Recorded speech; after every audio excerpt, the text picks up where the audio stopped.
And a very good evening to you, and welcome to Politics 101 from the beautiful country of Guyana. And we are on tonight. We are going to be discussing the biggest issue in our country at this hour, and that is the issue of the mayor of Georgetown. The mayor of Georgetown, along with former deputy mayor Sherrod Duncan, were passed through court today charged, among other things, with racial incitement and obstructing the traffic and so on. And the mayor of Georgetown, the elected mayor of Georgetown, was hauled before the courts for stopping the central government from overstepping its boundaries. The central government agrees that it does not have the jurisdiction to remove people from Newmarket Street in front of the hospital, that jurisdiction lies with the mayor and town council. And the mayor, in the exercise of his right to peaceful, as they say, nonviolent protest, by laying down on the streets and preventing the vehicles sent there to carry out that demolition job, he was charged and brought before the court. But more than that, when the mayor wondered aloud what all right-thinking Guyanese, and certainly half of the electorate, has been asking, is there racial equity in Guyana? He was charged for racial incitement. One therefore can no longer, it seems, question the motive of government. Question the motive of government. Welcome to Politics 101. Let's get ready. We're going to have tonight Lincoln Lewis, our friend of this program, who has been on several times. He's going to be here to lend us his insights. We're also, since we have Lincoln, we are going to be talking about a couple of things on the labor front. This increase given to medical workers, something smells a little bit awful. We welcomed the increase, but we saw that the American ambassador also welcomed the increase. It's not usual for ambassadors to get into things like wage increase. We are glad that the ambassador's done so. But was it the Americans and other international forces who forced them to do it?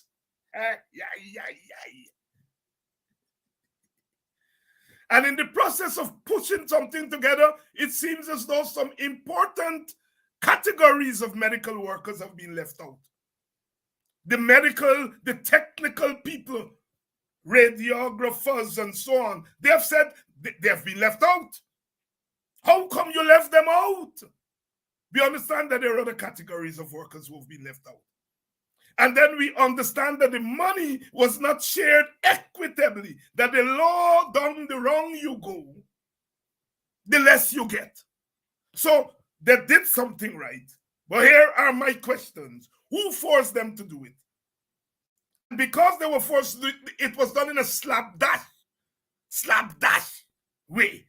You left out important sectors. You didn't put enough thought so that equity can get into it. So we're going to be talking about that. And then we hear they say they're going to give the teachers a raise, but they don't know when. So it is obvious that the teachers are an afterthought if you don't know when. You went to Monrepo Market, and within hours, you are sharing out money. But for the people who are teaching this country, you don't know when. And you haven't said whether you are going to decide how much they will get by sitting with the union. because we notice you gave GAU, you give the sugar workers, God bless them, you give them an 8%. Of course, their wages are much higher than public service wages. So when they get 8%, is an 8% of more than the public servants. God bless them. This is not a commentary on the sugar workers. God bless the sugar workers. We welcome a raise to the sugar workers, but you did so in negotiation with what? The sugar unions, the government and GAU Inc.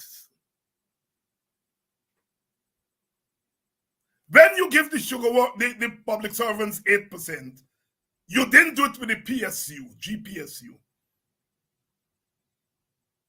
You haven't said whether you're going to sit down with the teachers union, but you did it with the sugar union. That is what the mayor is asking. Where is the racial equity? We know that sugar workers are predominantly Indian Guyanese. You can sit down with their unions. Public servants is predominantly African. You can't sit down with their union. You give them what you feel like give them. No. We are asking the questions. Lincoln is here, so he's the labor man. We're going to talk to him about some of that. Darren Wade, one of the busiest lawyers, is going to be here with us later. He's one of the lawyers for Mayor Hubert Singh and Sherrod Duncan. Welcome to Politics 101. Welcome to all of you. It was nice to meet some of you in person today. I was there in front of the court. As you all know by now, I'm in Guyana, and we'll be here for a few weeks. And went in front of the court to lend my solidarity on behalf of our party, the Working People's Alliance. We issue a statement today. And it was nice to meet some of you in person. Almost everyone who was out there watches Politics 101, and I imagine watches all the other programs. And some of you, we were able to take some pictures and these things. And some of you were saying it's glad to meet me in person. Well, it's more me being glad to meet you in person. I was very glad to meet those of you who come on to this program every evening to meet you in person. It's the other way around. It's those of us who call ourselves leaders or whatever else. I noticed Mr. Joyanne from Barbados was here, is on tonight as usual, prompt. And I remember Joyanne, I think it was last year, she was in Guyana and she was passing along the public road. We had a demonstration in Buxton and she came out of the car to meet us and take pictures and so on. It's always good that you engage with people, you know, virtually, and then you get to meet them in person. It makes a difference. And it certainly made a difference for me today to meet those of you in person in front of the court today as we stood there giving solidarity to the mayor and our brother mayor and our brother Sherrod as they were hauled through the courts unjustly. Welcome to Politics 101 if you're in Guyana, if you're in Barbados, if you're in Georgetown, if you were out there today in front of the courts. A big up to you. I said last week that Christmas, we're going to enjoy it because it's traditional.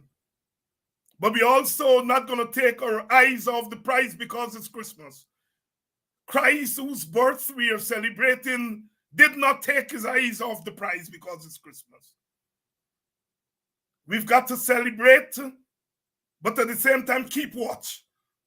And that's what we're going to be doing. Welcome to Politics 101. It was nice to see people out there, men and women. But it's always special when you see the women vendors, proclaiming their right to life, their right to make a living, and standing behind the mayor. It was nice to see our women raising their voices, their mothers, their sisters, their wives, their poor people. I understand they went in the dark of night, 2 o'clock last night or the night before, and removed those stalls. But those women were saying today, we shall not be moved. You can move the stalls, but we shall not be moved. People were calling to shut down the city. Are we listening? The lawyers were out there. Amanzon, Roysdale Ford, God bless them, and Darren Wade. I saw AUC Anderson out there. The lawyers are out there working. Brother Aubrey was out there. Aubrey Norton, the opposition leader. Sister Valda was there, and myself, as I said, and Kedaki Amsterdam, we were there representing the WPA, showing our solidarity. I saw MP from East Bank. MP Flew Best was out there, and a couple of other activists were out there today. Young Wayne Mason from the People's National Congress and others, they were out there giving solidarity. But the people whose voices were loudest were those who feel it, who feels it, knows it. Welcome to Politics 101. David Hines here. We are going to continue to work because we are called upon to stand in between justice and injustice. When that mayor lay down on the streets, he was doing so in a great tradition. One of my leaders, one of my heroes, Walter Rodney, he said, if I should die, use my body as a barricade for the revolution. He used his body as a barricade for the revolution in his time. And the mayor, by laying down on that street, was using his body as a barricade for our modern revolution. The Calypsonian Black Stallion said, we've got to revolute we mind. And when we revolute our mind by recognizing what we are up against, then we use our bodies as barricade for the revolution. That brother was doing that. And he's an Indian Guyanese brother, standing up for a cause that is mostly a cause of African Guyanese poor people. Poor women. I don't know their status. Many of them may be, some of them may be, a few of them may be single mothers. Most of them, I am sure that's their only form of income. And you're taking breath for them out in the name of order. Are we back to the plantation? Are we back to colonial rule?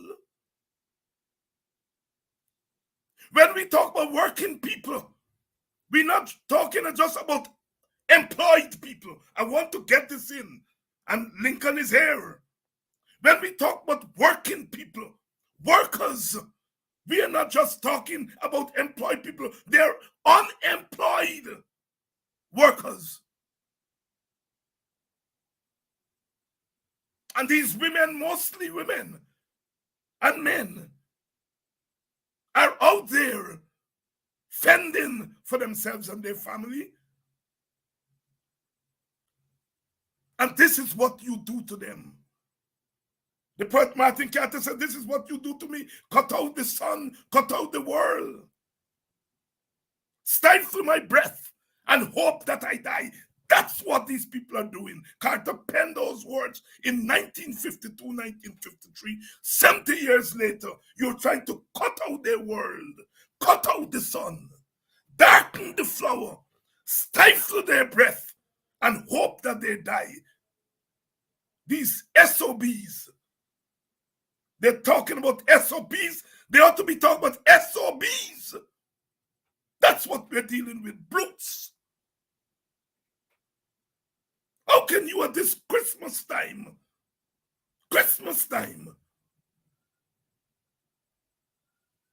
look at those people, look at them. You're pushing them to go do bad things, to go feed themselves by doing dishonorable things. They are doing the honorable thing. They're applying their goods and service. My brother Keith Branch, in a meeting yesterday, said if these people did not have a product that was in demand at the hospital, they would not be in front of their selling. We've got to stand up, erect, stand up for the poor, stand up for the powerless. This country, George Lamin in 1980 said Guyana is a dangerous place. Lamin is dead.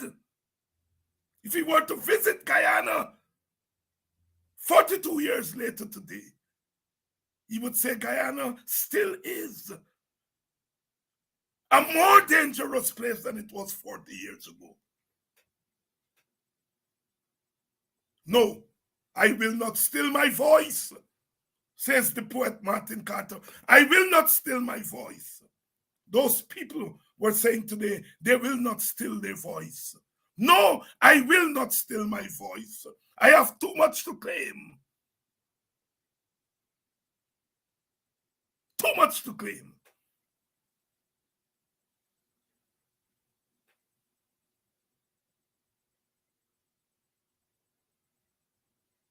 Sisters and brothers, welcome to Politics 101. Welcome to you all tonight. We have to keep watch. Forbes Burnham would have said 60 years ago, will you watch with me one more night? You see, I like to quote from our own people. I don't have to agree with their politics. I want you all to know that our leaders and artists are philosophers and were philosophers. And we must use the product of their intellect to invigorate our struggle. Watch with me one more night. Sometimes we get impatient. Sometimes we want the revolution to happen overnight. But we must remember the longest rope has an end. Burnham said, watch with me one more night. And his brother in struggle back then, the Venerable Sidney King, now a UC Guyana, and he's going to be on next week. Guyana will be on this program next week. AUC Guyana, formerly Sidney King, the black man of Guyana in Swahili, he will be on next week. And he said to the colonial masters, I will not stand for this confounded nonsense. And the Guyanese people say, Sidney, put your mouth right. This confounded nonsense must stop. Those pieces of wisdom we want to use today.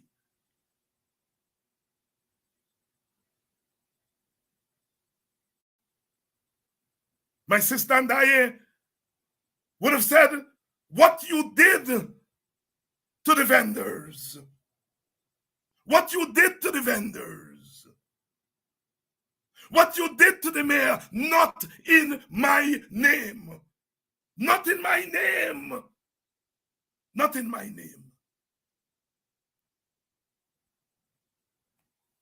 And from Critchlow to Joseph Polidor, to the present generation of labor leaders, they will say all labor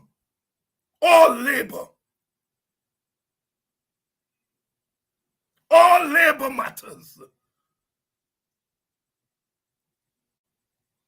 And those poor vendors, they are part of the labor fraternity too. Welcome down to Politics 101. We're going to be talking tonight about a lot. And we are saying to you, you have a right to be righteously indignant. To be righteously indignant against a government that seems at all costs prepared to suck it to us. Welcome down to Politics 101. Beautiful to be able to ground today with lots of you. And I was so moved by those who came up to me and said, thanks, Dr. Hinds, for what you do and what your brothers do. And as soon as they give the little small piece, I'm going to find a way to give a donation to your program. I was moved almost to tears. Moved almost to tears. Those of you who have contributed to our program and to the other programs, thank you so much. God said that we must say thank you for small mercies. Thank you for small mercies. Our Calypsonian poet, the mighty sparrow, Slinger Francisco, said you can make love on hungry belly. You can't make love on hungry belly. You cannot make love on hungry belly. Those women and men out there in front of the hospital and wherever they vend, they understand that philosophy that we can't make love on hungry belly. We can't make love on hungry belly. And for those of you who have translated that to our program, thank you so much. Thank you. I know I have a couple of you to thank who have come through overnight. I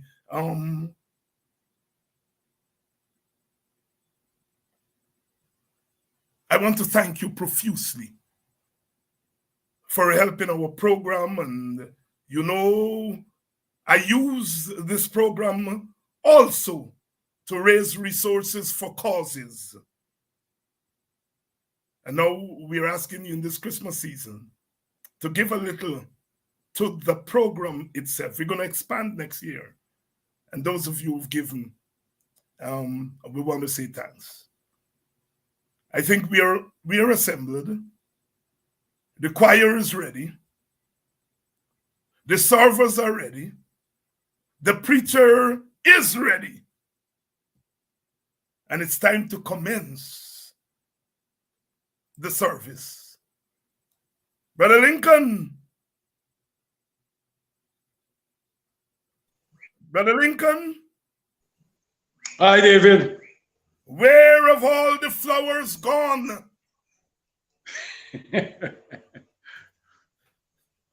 Orphan and Barack burned them up. That's what we're talking about. They want to kill the flowers. They want to kill those who make our country tick, who make our country walk, who make our country think.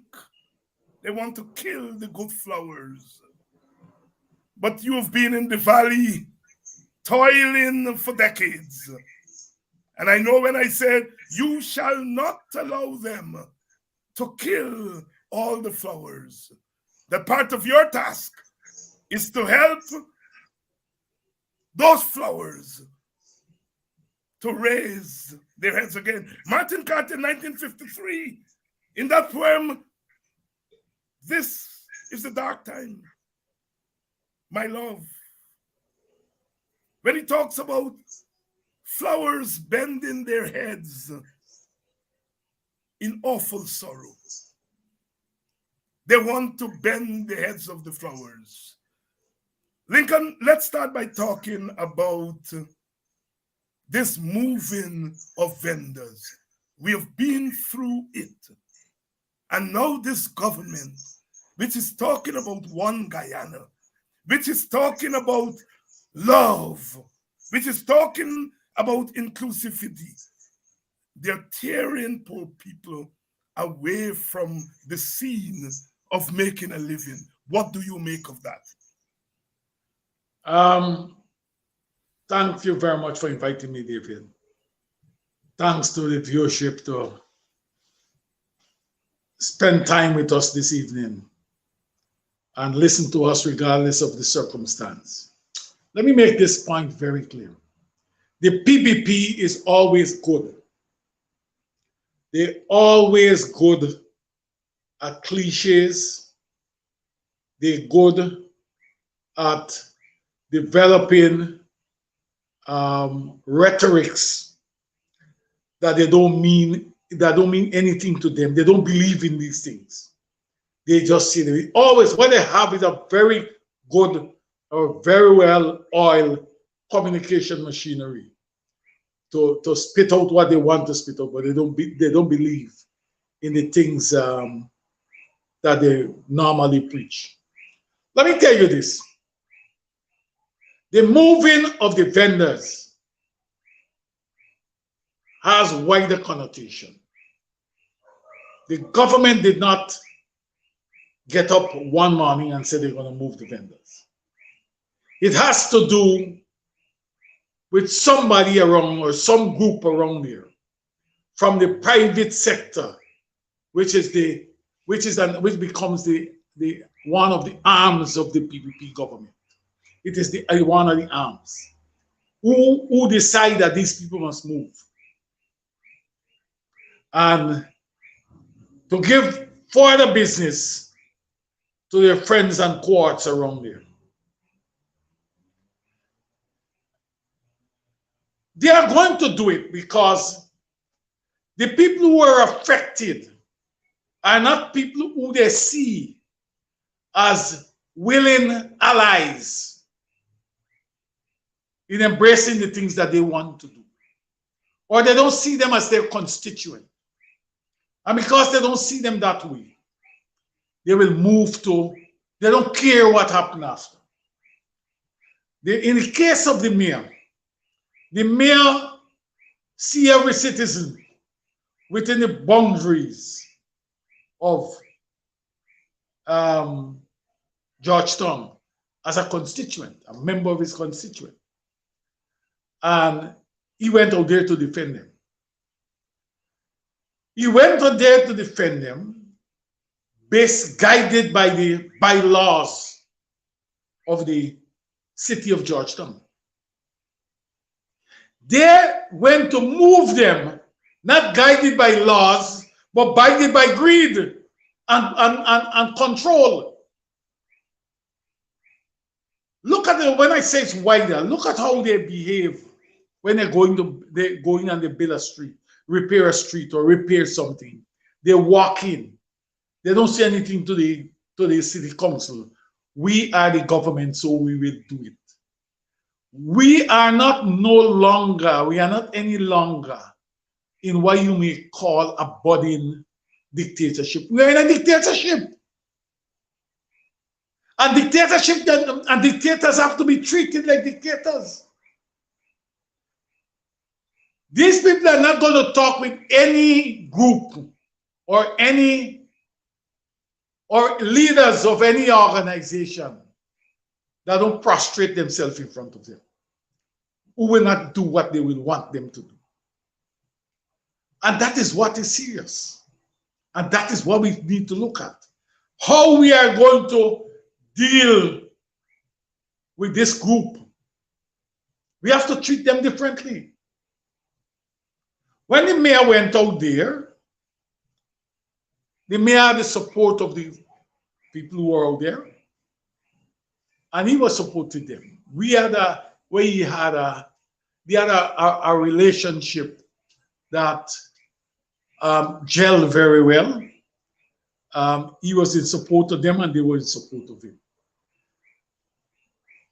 Let me tell you about the PPP. The PPP will go after you, David Hines, and me, as black men, African men, who will stand up for rights and the rule of law. They will go after us. But they, you know how they see the Indian community? That they should not at any time question anything that they do. And because they see them that way, they will come while they will take a tractor to push us down. They will come with a caterpillar bulldozer to destroy the Indians. You see it in what happened here now. The mayor came out. You, David, Ben Scott, Burke, Leland Saul, a number of us, accuse them of discrimination. They try to put a couple of Africans to rebut. When they can't rebut, they come out themselves to do so. When the mayor came out and questioned their intent and asked about where the justice right, where the equality right, lies when it comes to the treatment of citizens, they see it as treasonable what he did. And that's the reason why they come with the bulldozer. They will not like anybody who physically look like them to question them. You see the hatred that Jack Guillaume and others have for Kemraj Ramjatan. You have to understand where we are, how these people, the animals we are dealing with, right? Well, I want to tell you, David, I do not believe that the mayor have erred in any way. I support every word that they put in. I believe in everything. Let me tell you something. What they're doing now confirms the perception in this society. What they're doing to the mayor confirms the perception. I read in the newspaper, one of the dailies, where a writer spoke about contracts. And he said the contracts now, while they're going to the Indian community, but they're talking primarily of the Muslim community. So when the man started to question it, when he raised, he's not the first person talking about it, talking about the perceived discrimination. When it comes to the African, we are not talking about anything perceived. We know that they're discriminated. But if you're in the Indian community, you know to talk about discrimination is that you are now talking of setting groups against each other. And they believe that both groups are their constituents and they can do what the hell they want to do with them. But one of the things that they have lost sight of, that same way as how you have poor people in the African community, you have poor people in the East Indian community. And it's only time when they're going to start to question them. We have to rally with the mayor. We have to intensify the struggle. They see it first and foremost that you want to move them from power. The question is not moving them from power. The question is that we want our share. And every group must get a share. be it racial group, be it the ethnic group, be it religious group, every citizen must have a share. This thing belongs to them. When they divide us, you know what they do? They cream the thing off. They throw trinkets at us. Give you 200,000 or 100,000. But let me tell you something. When they run to the Middle East, how much there, and they make the deals, how much they left there? They left plenty there. Okay? These men already get money that they're 5 generations down the road. Right? Can't get poor. They're not telling us. Hear what they're telling us. Hear what some of them are telling us. Let us talk about the Exxon contract. What are we getting from it? They start telling us that before, you know, when they were in opposition. They come now, and some of them still telling us, let me talk about the Exxon contract. We want to talk about what we're getting right now.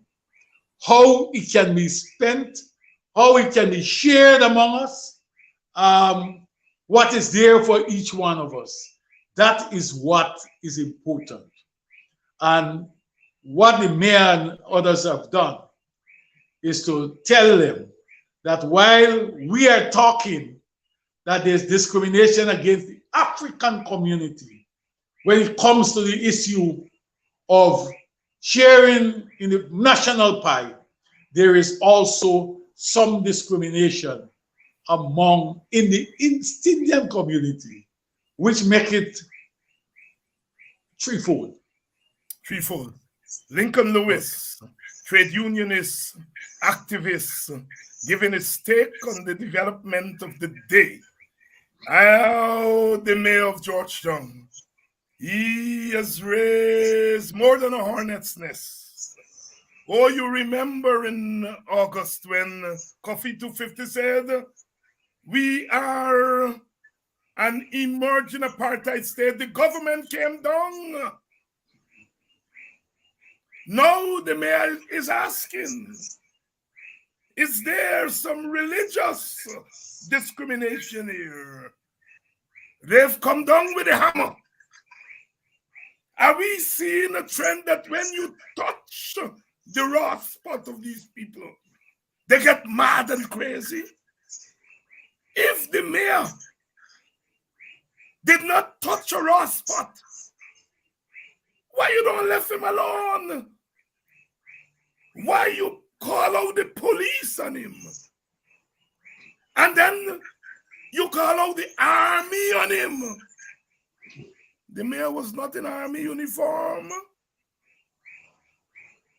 The mayor was in his civic capacity. He uttered those words in his civic capacity as mayor of Georgetown. Yet the army, without any due process, have decided to discipline the mayor. What kind of country are we living in? The top brass of the army and the police are there at the command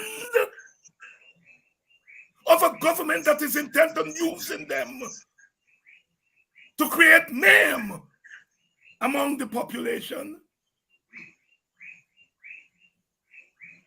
I love every human being. I love the top brass of the army. But you all have acted in a shameful, and as my foreparents would say, a shameless manner. What principle of the army has the mayor violated by acting in his civic capacity in defense of poor people? Is that against the creed of the army? Exercising his right to free speech. questioning the motive of government. Is that against the creed of the army? Oh, I was reminded today in front of the court. The commander-in-chief called me a joker. Did the army sanction the commander-in-chief for behaving in a nasty, reckless manner? Double standards is the unkindest cut. The president can call people names. The commander-in-chief can call people names. But when a citizen questions his motive, the army and the police are ready to pounce on them. Shame on you all. You go home tonight. You went home last night. And your children ask you, Daddy, what did you do today? I sanctioned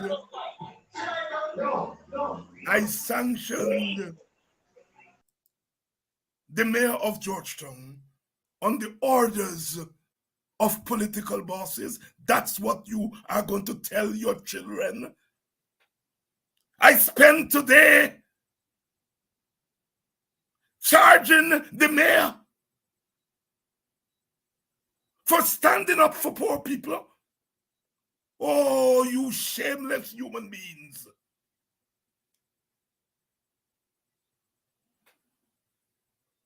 You are people who we do not recognize in your uniforms of brutality. Oh, what a shame. We come from the same seed. Most of you are of African stock. Nothing in our journey from the shores of Africa to here have we inculcated the spirit of the devil. Oh, what shame have you brought on our race.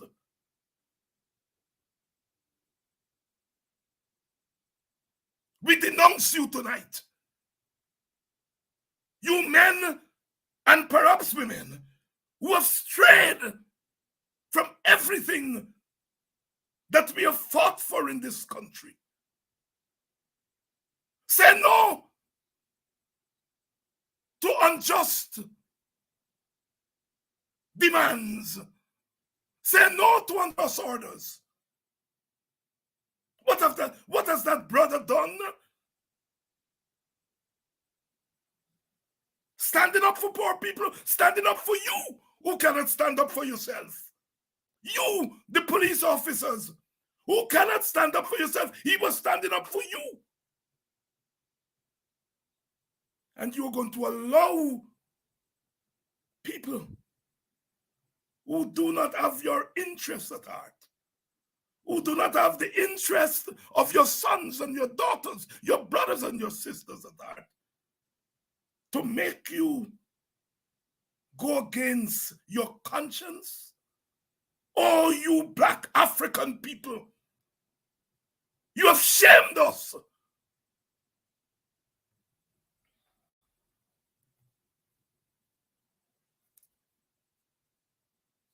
By the rivers of Babylon, where we sat down and where we wept when we remembered Zion, you, by your sordid actions against a brother, have strayed from the principles that are enshrined in our act of witnessing by the rivers of Babylon. We denounce you. We denounce the top brass of the police. We denounce the top brass of the army.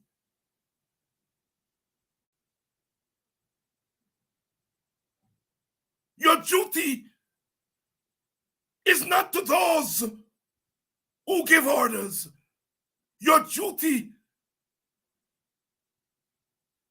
is to protect. The least among us, to protect our collective dignity, service and protection.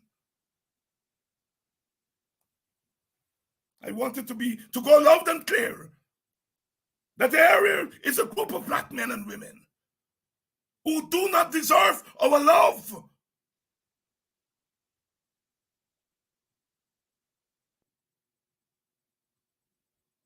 The wrath of the ancestors, the wrath of the ancestors is what you're courting.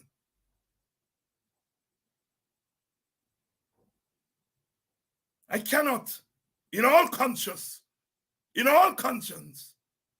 sit by and see and watch black men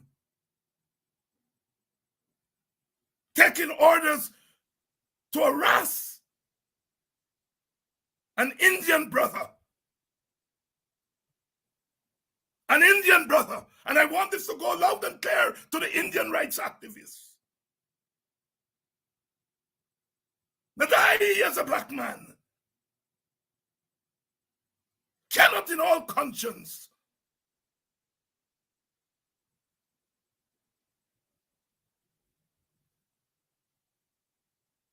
stand up, stand by, and see my fellow black men denigrating an Indian brother. I am saying that the action against Mayor Ubraj Narayan, the action against him is because he's Indian. It's because he's an Indian who has associated himself with the plight and the cries of his African brethren. That government is using black men against him. You black men who stood by, who may have collaborated in the shooting, the killing of young Boston, of young Bacchus, of young Peter Headley, and now you are presiding over the lynching of an Indian brother. I am angry. Not in my name, not in the names of these more than 1,000 people here tonight who are within earshot of my voice. Not in their name. You do not represent blackness. Wherever we came out of the plantation with, we came out with our dignity. So said my brother Walter Rodney. We came out with our dignity. And you are selling that dignity for a mess of pottage. You're selling that dignity for what? For what? In the abundance of water, the fool is thirsty. So said Robert Nesta Marley. In the abundance of water, whatever they're giving you all will remain thirsty. You represent the worst in us, not the best. The worst in us. I pray for you that you will be visited by the ancestors who will turn you straight. But tonight, you get no love from me. No love, because you don't deserve it. Brother Lincoln, the government, I think, under pressure, has decided that it will give medical workers a raise in salary. In all your years of trade unionism, have you ever seen this kind of action by the government, but more than that, the ambassador of a powerful country welcoming wage increase. Have you ever seen that? And after you answer that, tell us what's in the matter that we are not seeing with our naked eyes.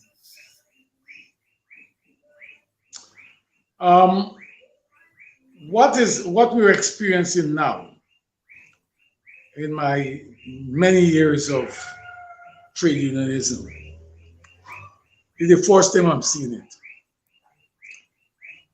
You know,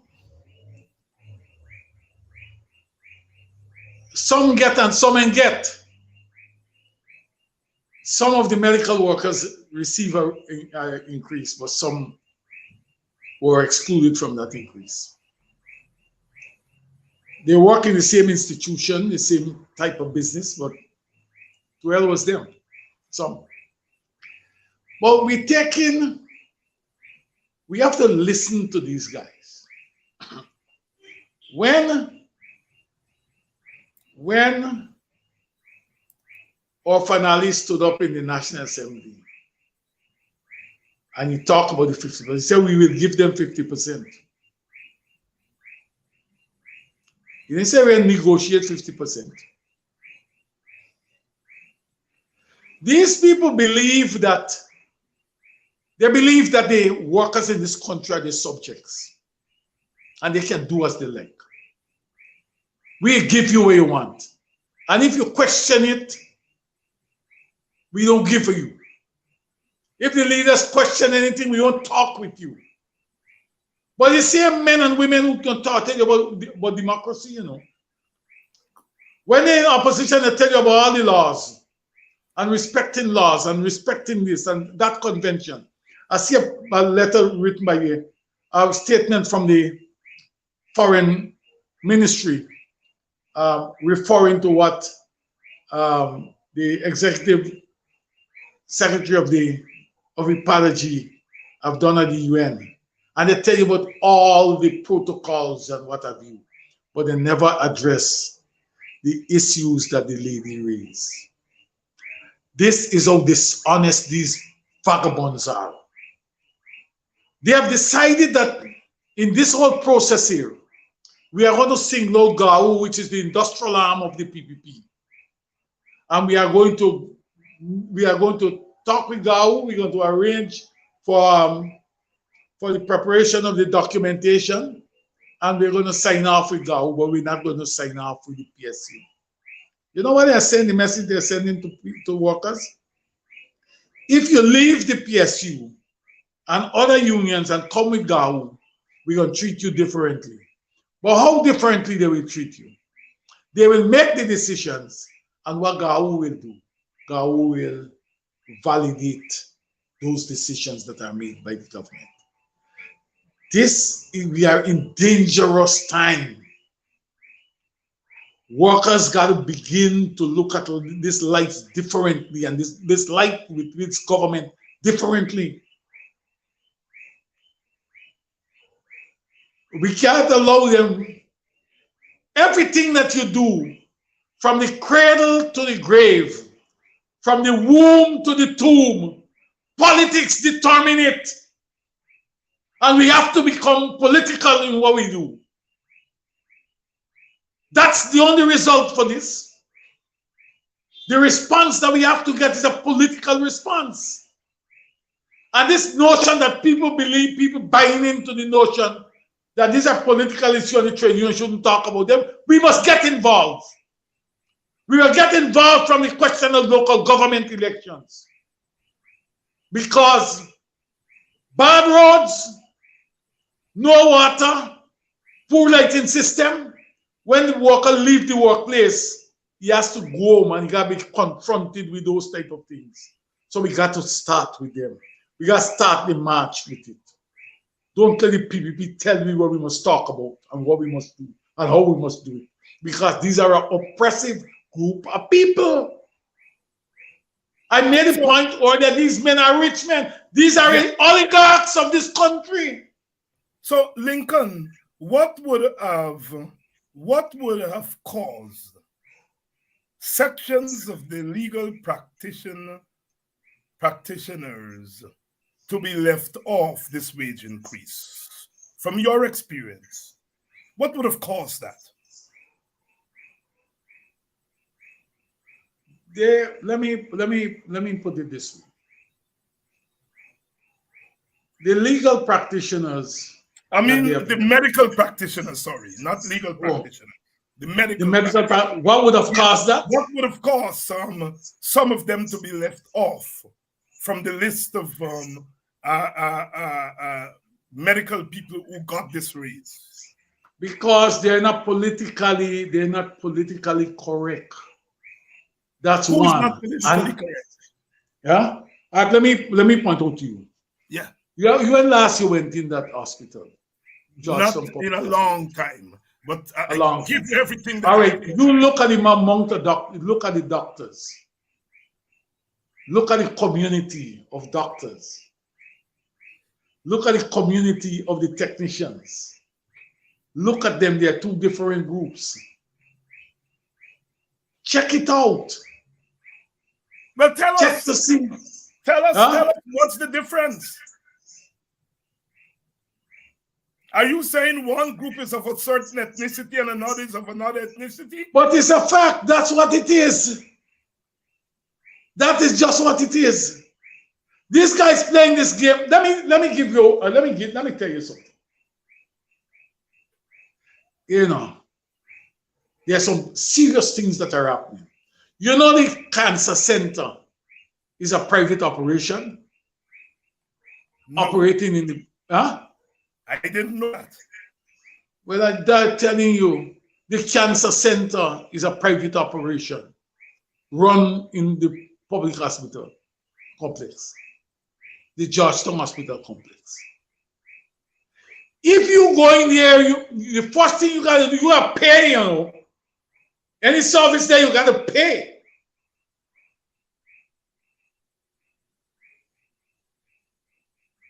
We got to understand, and who run it? Who won it?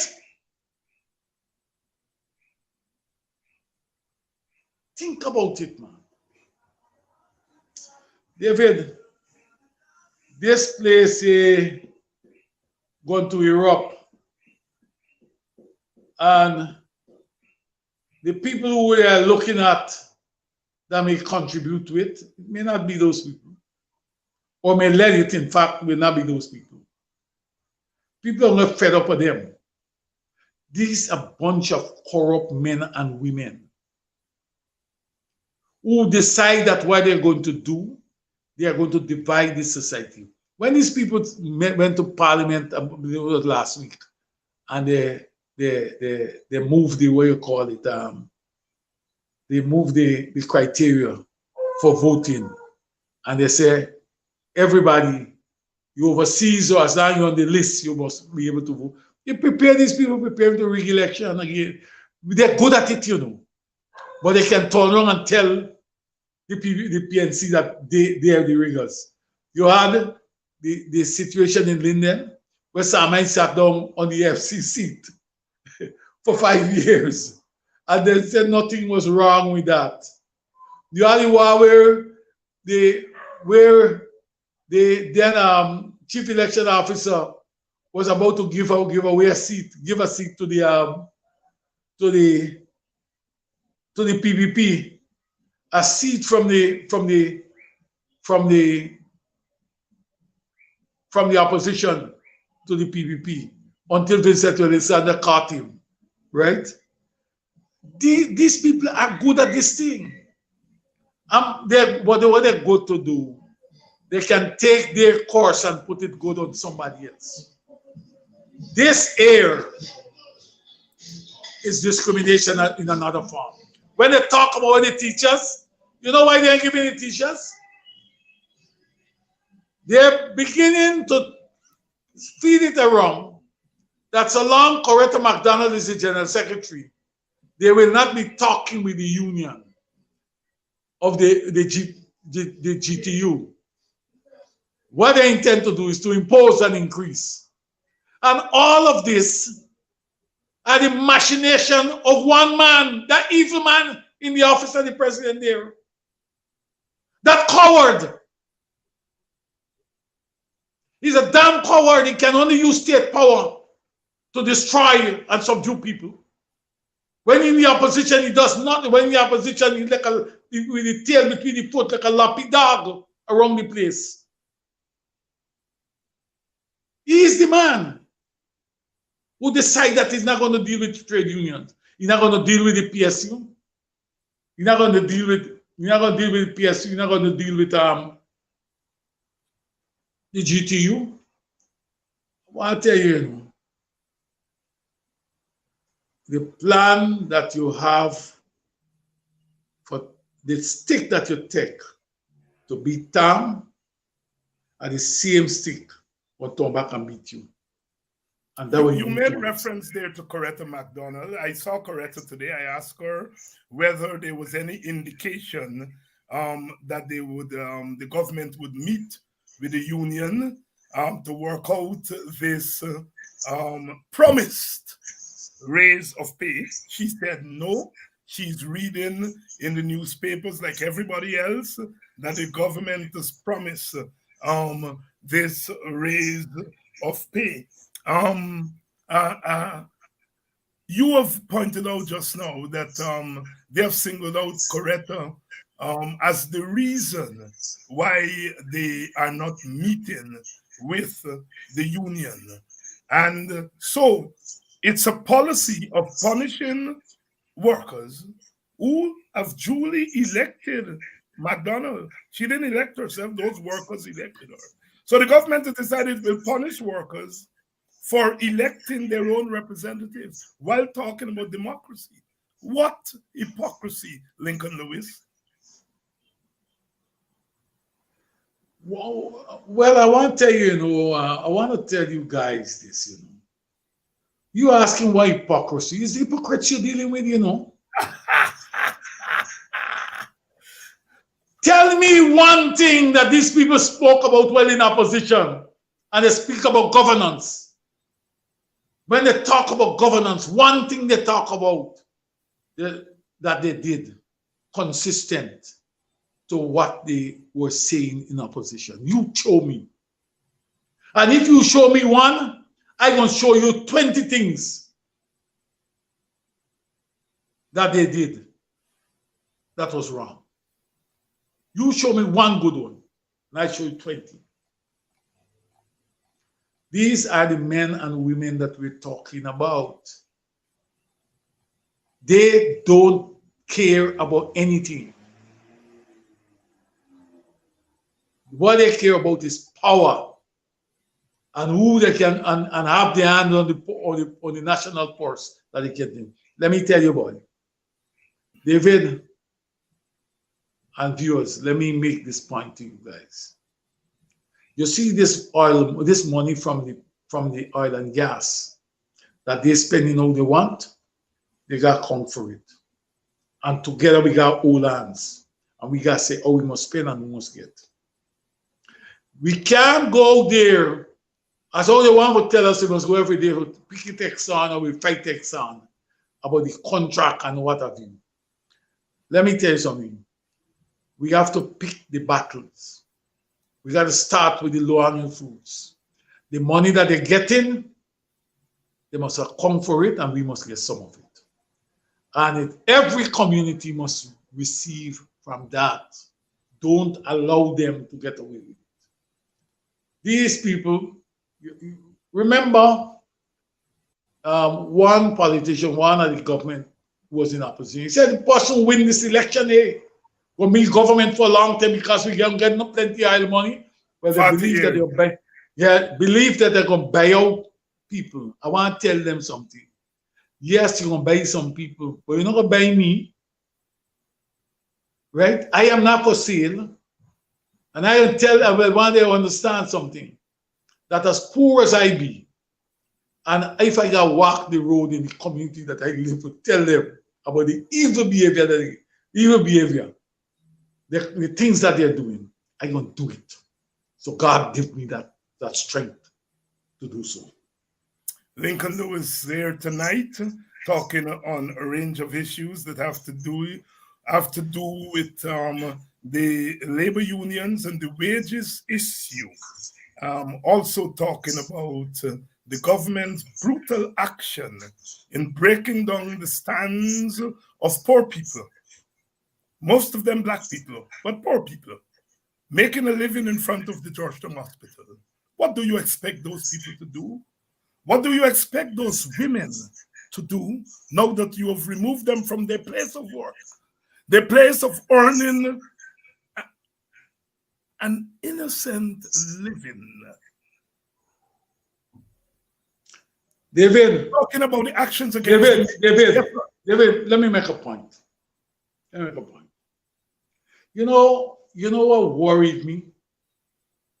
When you watch these people, these men who say they are bishop, they are men of cloth, they believe in helping people, they speak the word and they talk about the life and teaching of Christ. You know what it tells me? I'm an Anglican. I was baptized in the Anglican Church, and I was conformed in the Anglican Church. I sound like I'm not a religious person. When you see you shake your head. I baptized at St. Gabriel's at number 28. You hear me? And I was conformed at St. Albans at Belladrum. Right? Let me tell you something. When I watch at these men, and I listen to some of my comrades in these churches, and what they're doing, opening up the church to politicians to come in to say what they want to say and tell us what we want to do, I tell myself one thing: I don't stay in Anglican church. No matter if people leave, even if there will be one left in the congregation, I go stay here. Look what this man Edgil doing. Look at this man conduct. He invite defenders and the defenders walk with representation from the council. I will not meet with them. Who the hell he believe he is? What the hell is going on? These people don't want peace, you know. These people want to put this country into pieces. That's a serious situation. And we got to, one of the groups we got to talk with is the church. The church that doing this thing to us. The church that is allowing the clan to be subjugated.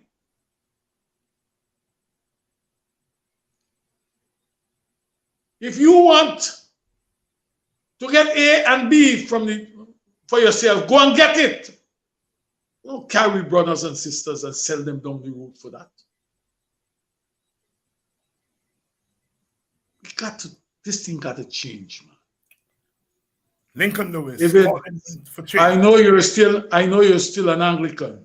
I know yes. I was baptized and conformed and was an altar boy for 13 long years at St. Augustine Anglican Church in Buxton. Whenever I make it to worship, I worship there. I also visit other churches in the village and to worship with them. But I'm an Anglican, like you. We got all the church and we got to revolutionize it. Yes. Lincoln Lewis here, rounding off our week first. Lincoln, thank you so much for coming on and spending time with us and sharing your wisdom and your perspective with us. We are all in this thing together because we are all we have. We're all we have. Professor